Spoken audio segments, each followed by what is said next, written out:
It was a humid night in Bangkok, Thailand, as I prepared for another long shift at the Sathron General Hospital. The city's relentless heat had eased somewhat with the setting sun, but the oppressive humidity lingered, weighing on me like a wet blanket.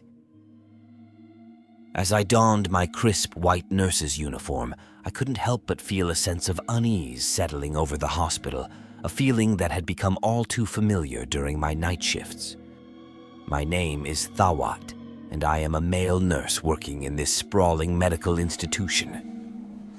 Each night, I step into a world of beeping monitors, hushed conversations, and the ever-present scent of antiseptic. It's a world that offers solace to some and despair to others, and I navigate its corridors with a blend of compassion and detachment that has become second nature to me. The night shift was never easy, but it carried a peculiar aura, an eerie stillness that whispered of secrets hidden in the shadows. Colleagues came and went, sharing stories of inexplicable occurrences that would send shivers down your spine. I had scoffed at such tales, dismissing them as the product of overactive imaginations, until one night my perception of reality would be forever altered.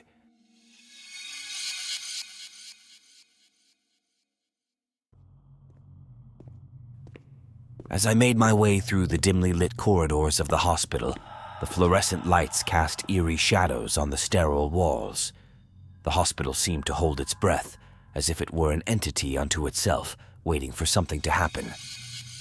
The occasional soft chatter of the night staff echoed through the hallways, accompanied by the distant hum of medical equipment. My co-worker, Nok, a friendly and experienced nurse, greeted me as I entered the ward. Her smile was a small beacon of warmth in the otherwise cold and sterile environment. "It's going to be a quiet night, I hope."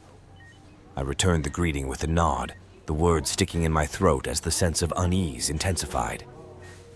"Sawazdee-ka, Nok." "Let's hope for a peaceful night," I replied, though my voice betrayed my apprehension. The ward was mostly empty except for a few patients in their beds, their shallow breaths breaking the silence. I approached each bed, checking vital signs and administering medications as needed. The patients were mostly elderly, their frail bodies bearing the weight of age and illness. I couldn't help but feel a pang of sympathy for them, trapped in this sterile, lifeless environment. As I moved from bed to bed, I couldn't shake the feeling that something was amiss. It was as if the very walls of the hospital were whispering secrets I couldn't decipher.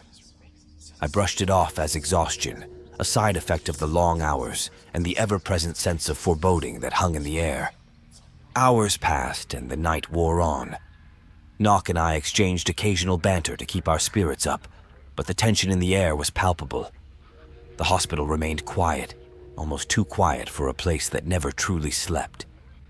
It was then that the first inkling of the strange events that would unfold that night emerged. As I checked on an elderly patient, Mrs. Anong, she suddenly stirred in her sleep, her frail hand reaching out to grasp mine with surprising strength. Her eyes, clouded with age, met mine, and in a voice trembling with fear, she whispered something in a language I couldn't quite identify. It was a dialect I hadn't encountered before, and her words were a mystery to me.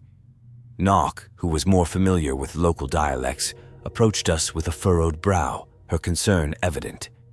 She listened intently as Mrs. Anong continued to mutter incoherently. Then she turned to me, her expression grave.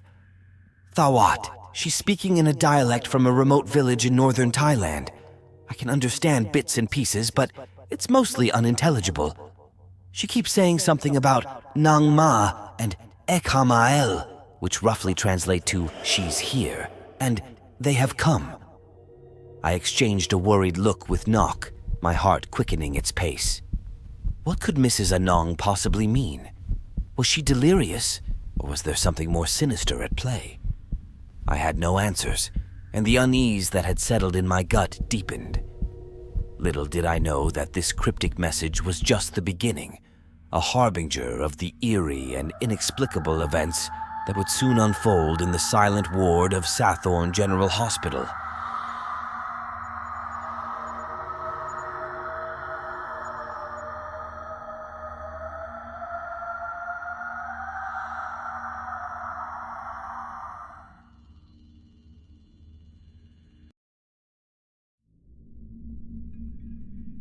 Nock and I left Mrs. Anong's bedside, her unsettling words still echoing in our minds. We continued our rounds, checking on the other patients, but the sense of foreboding that had gripped me since the beginning of the shift had now intensified.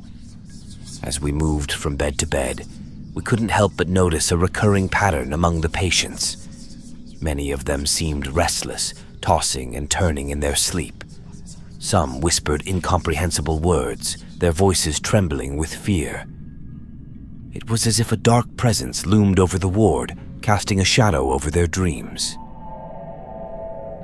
I leaned over the bed of an elderly man named Mr. Somchai. He was mumbling in his sleep, his eyes darting beneath closed lids. His wrinkled face was etched with fear, and his frail hands clutched the sheets tightly. Nock and I exchanged glances, our concern growing. "It's happening again," Nock whispered in a hushed tone, as if afraid to disturb the fragile atmosphere. I nodded in agreement, my senses on high alert. "Something's not right, Nock. These patients, they all seem to be experiencing nightmares, and they keep talking about a shadowed presence." Nock's brow furrowed as she listened to the patients around us, all caught in the grip of restless slumber. "It's not just a coincidence, Thawat. There's something going on here, something we can't explain." As the night wore on, the whispers and nightmares continued, and the unease in the ward grew more tangible with each passing moment.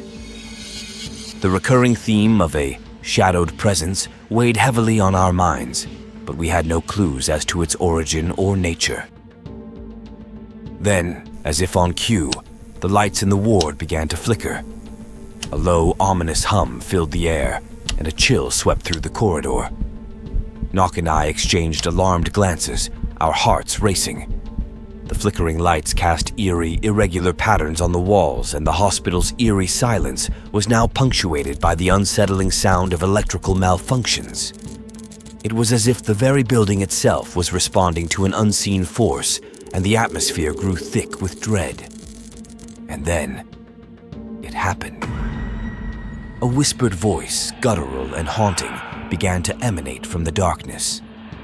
It was a voice like no other, a voice that seemed to come from everywhere and nowhere at the same time. Its words were in a language that neither Nock nor I could identify, but its tone was unmistakably malevolent. Nock grabbed my arm, her fingers trembling. "Thawat, do you hear that?" she whispered, her eyes wide with fear. I nodded, unable to tear my gaze away from the sourceless voice that echoed through the ward. The words were incomprehensible, but their intent was clear. They were laced with malice, a promise of something sinister lurking in the shadows. The voice continued to whisper, growing louder and more insistent, as if it sought to invade our very souls. We couldn't understand its words, but its presence was suffocating, a malevolent force that seemed to feed on our fear. As the voice intensified, Nock and I exchanged another look, our resolve hardening. We couldn't ignore this any longer. We had to find the source of this unsettling phenomenon, no matter how deep it led us into the heart of darkness that had enveloped the silent ward of Sathron General Hospital. Nock and I exchanged determined glances, our shared fear now mingled with a steely resolve. We couldn't let the voice, with its chilling and malevolent undertones, go unanswered. It was as if the very air in the ward had thickened, a tangible presence that pressed upon us, urging us to confront the unknown. With cautious steps, we followed the voice as it seemed to move through the corridor, leading us deeper into the heart of the hospital. The flickering lights cast dancing shadows on the walls, creating an unsettling backdrop to our search for answers. The source of the voice, now distinct and insistent, led us to a door that stood alone at the end of a dimly lit hallway. The door appeared unremarkable, like any other in the hospital, but its presence was unnerving. It was as if the voice emanated from behind that door, beckoning us to unlock its secrets. Nock and I exchanged nervous glances, our hands trembling as we approached the door. The voice grew louder, its words more urgent, yet still in a language we couldn't comprehend. It was as if the door itself were alive, pulsating with an eerie energy that matched the rhythm of our racing hearts. We hesitated for a moment, the weight of our decision pressing upon us. But the voice's insistence pushed us forward, compelling us to unlock the door and venture into the unknown. With trembling hands, I inserted the key into the lock and turned it. The door creaked open slowly, revealing a room that seemed frozen in time. Dust-covered medical equipment, long forgotten and untouched, filled the space. The air was stale, and a sense of abandonment hung heavy in the room. Nock and I exchanged perplexed glances. The room held no obvious answers, no clues as to the origin of the voice or the nature of the unsettling presence that had enveloped the ward. It was a dead end, a room frozen in time, devoid of life or meaning. Just as we were about to turn and leave, a sudden gust of wind rushed through the room, extinguishing the lanterns we had brought with us.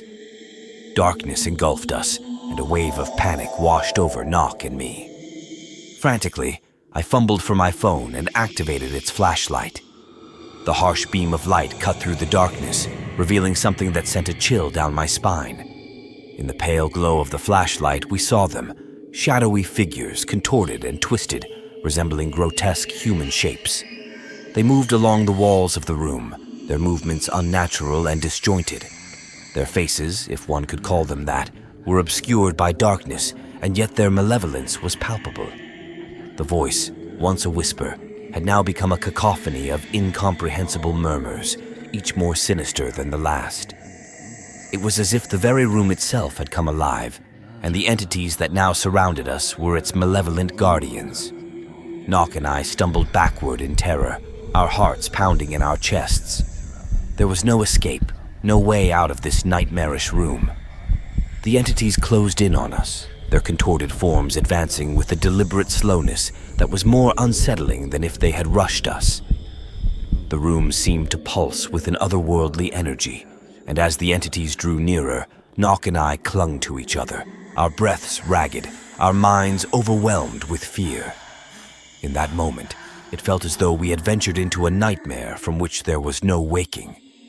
The hospital, once a place of healing and solace, had become a nightmarish labyrinth, and we were trapped within its depths, at the mercy of an unidentified and malevolent entity that seemed beyond the realm of human comprehension. As the shadowy entities closed in, Nock and I were gripped by sheer terror.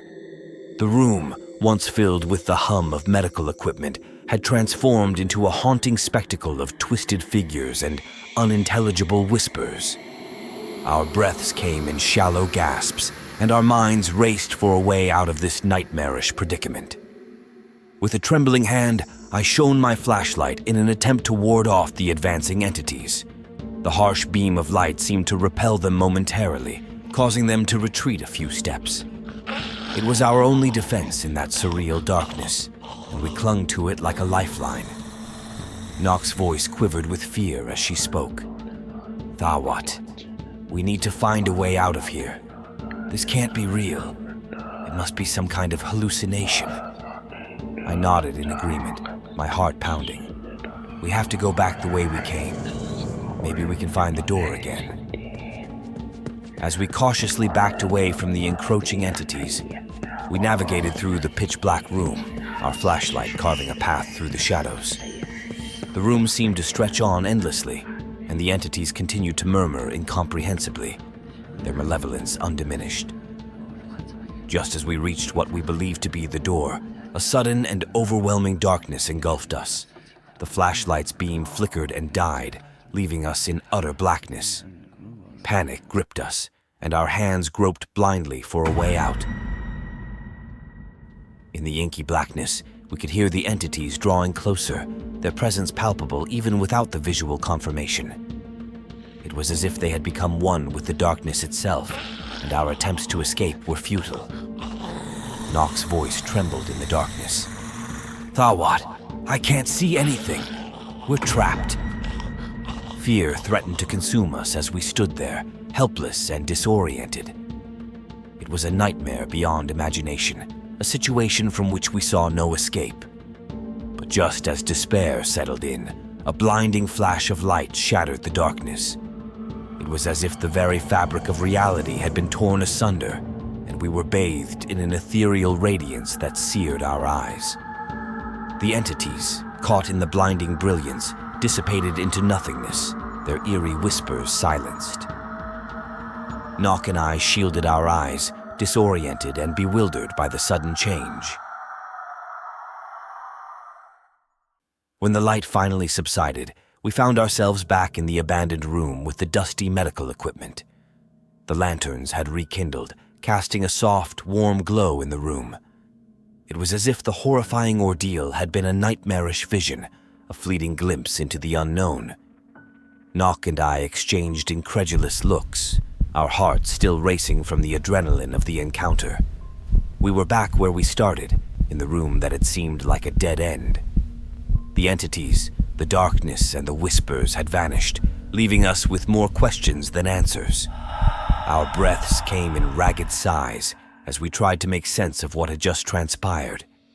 We couldn't deny what we had witnessed. The entities and their malevolent presence were real, but their sudden disappearance left us bewildered. Nock's voice trembled as she spoke, her words reflecting our shared confusion. "Thawat, what just happened? Are we still in the same hospital?" I shook my head, equally perplexed. "I don't know, Nock, but one thing is clear. We can't stay here. We need to return to the ward and find out if the others have experienced this too."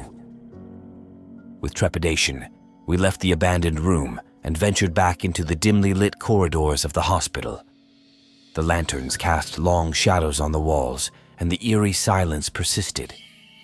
As we made our way back to the ward, we couldn't help but wonder what other secrets this hospital held, and whether we would ever find answers to the enigma that had unfolded before our eyes. The night was far from over, and the unanswered questions weighed heavily on our minds. Whatever malevolent force had crossed our path that night was still a mystery, and we were determined to uncover the truth, no matter how unsettling it might be.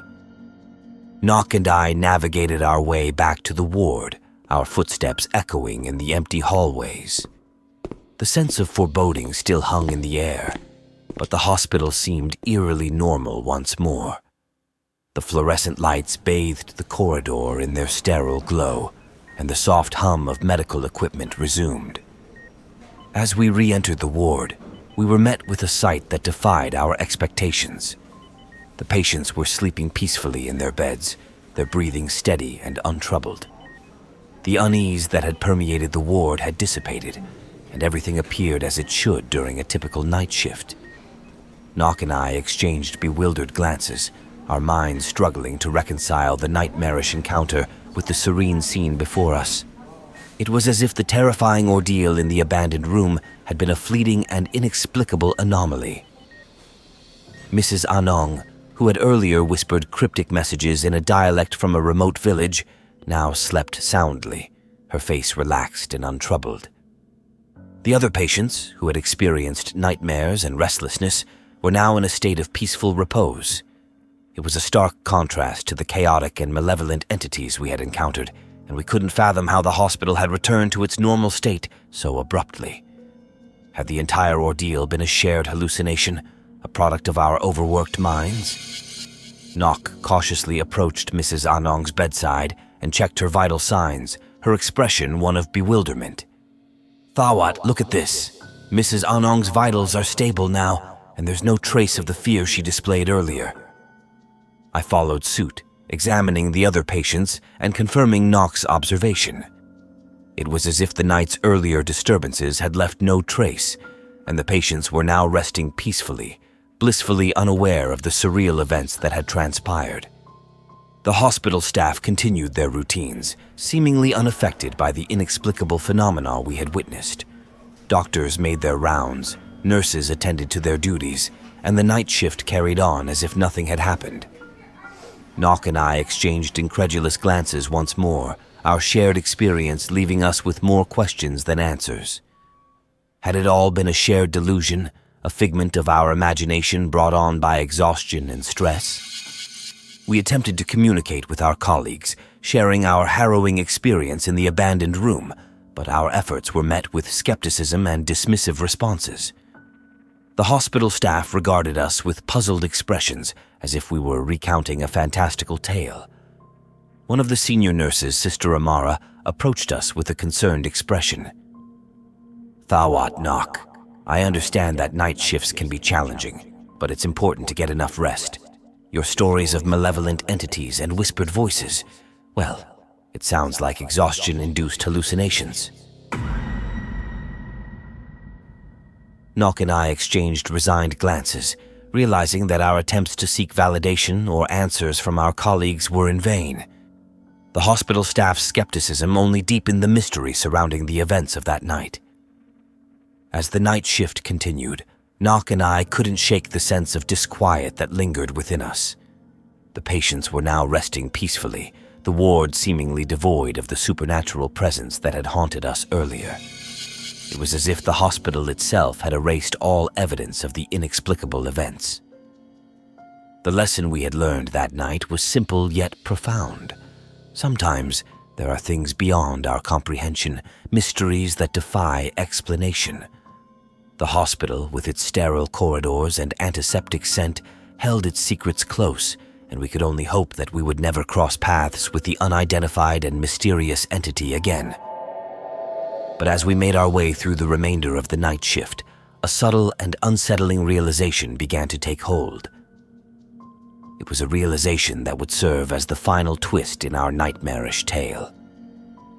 Amid the apparent return to normalcy, Nok and I began to notice subtle, unsettling changes in the patients. Mrs. Anong, who had been peaceful just moments before, now exhibited a distant, vacant expression. The other patients displayed similar symptoms, their eyes glazed and their movements listless. We exchanged alarmed glances as we continued to monitor the patients, our growing unease mirrored in each other's eyes. It was as if something had altered the very essence of these individuals, leaving them in a state of detachment from the world around them. As the night shift came to an end and the day staff arrived to take over, Nok and I struggled to make sense of the baffling turn of events. The hospital had seemingly returned to normal, but the patients now bore the marks of an inexplicable transformation.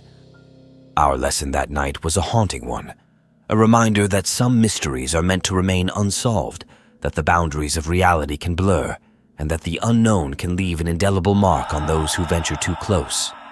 The hospital held its secrets, and as Nok and I left that morning, the uncertainty of what had truly transpired weighed heavily on our minds. We could only hope that the entity we had encountered would remain unidentified and mysterious, and that our paths would never cross again with the malevolent forces that lurked in the silent ward of Sathron General Hospital.